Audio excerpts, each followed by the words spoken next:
There is a lot happening in education right now. There's a new state law going into effect this fall that requires school districts to provide 40 minutes of recess rather than the previous 20. Now, this applies to kindergarten through fifth grade students. Norman Schools told us this week that they have found a way to make it work for this year. They say rather than make the day longer, they're going to integrate literacy into science and social study lessons. I think everyone agrees students need to be outside playing as much as possible, but they also need those academics, and we need every instructional minute that we can get our hands on. Here's the deal. To help school districts this year, the Oklahoma State Department of Ed will allow school districts to count 20 of the 40 recess minutes as instructional time. They say next year, none of the recess will be able to be counted as instructional time, so school districts will likely have to modify their schedules.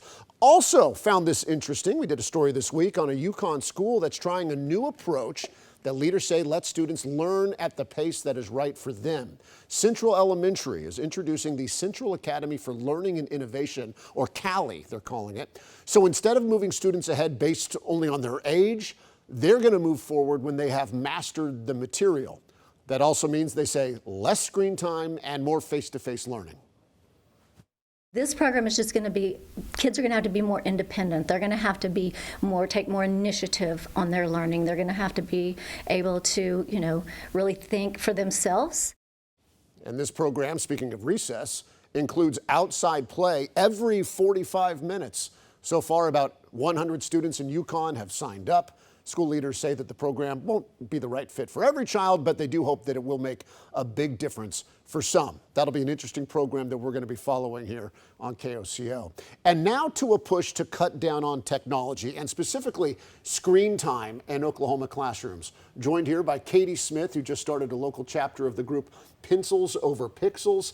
So happy to have you here. We did a story on you and what you're doing, and I said, you know what, let's bring her in and talk about it. I appreciate it. How did you get into this? How did you even find out about Pencils Over Pixels? Well, I was concerned last year about my third grader getting a Chromebook and how much time he spent on that during the school day.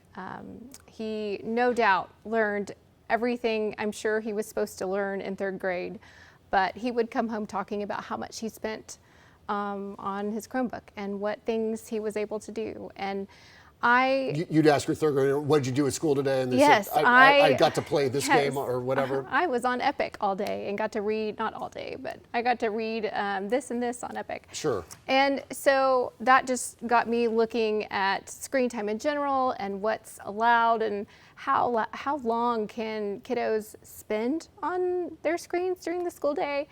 And so I looked at EPS's website, Edmond Public Schools. They have a wonderful website that breaks down their technology, but there's nothing on there saying, from K to third grade, it's appropriate for kids to have 2 hours of screen time or 30 minutes on screen time. There's just nothing there. And so that led me to Pencils Over Pixels. Okay.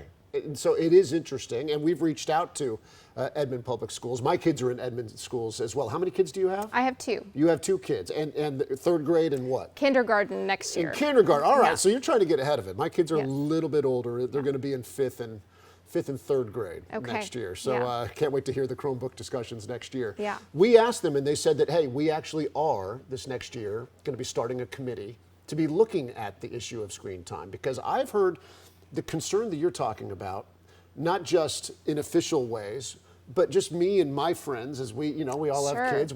This is a common thing because we're all trying to figure it out at the same time. We're kind of the first generation of parents, right, that are trying to have to figure this out. I think so. And, we have the benefit of looking back for the last decade or so about the research that's gone into how kids are learning on these screens that even they can fit in their hands, right? And Pencils Over Pixels has a website that had that information in really digestible bites that you could just take and you didn't need a degree to read it. And it was just so concerning about the effects of even 30 minutes of screen time and how that affected a kid's ability to comprehend information that they were reading. Do you and your group, since you started this local chapter, are you pushing to get rid of Chromebooks in elementary schools? Absolutely not. I think that there is a time and a place for technology in schools. I think we need great digital citizens coming out of Edmond Public Schools and indeed the state of Oklahoma. I think that our kids need to know how to code and how to be engineers, and I think that they need to be technology literate.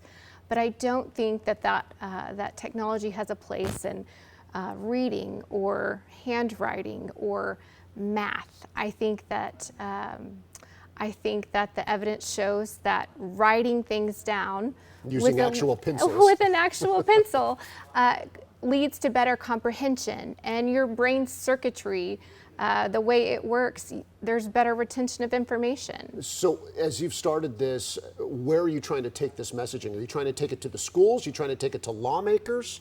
Well, Both? That's a great question. So I started with just taking it to the Edmond School Board. I actually talked to Dr. Rose over at Edmond Public Schools and had a great conversation with him. It was very encouraging. He did talk about that committee being formed.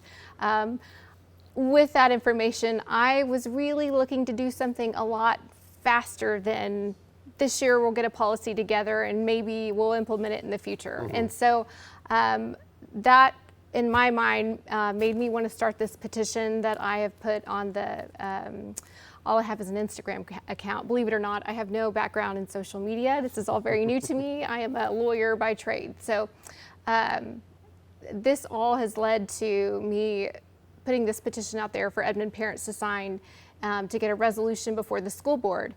However, thanks to your coverage this week, I've been contacted by a lawmaker wanting to meet with me next week about potential legislation.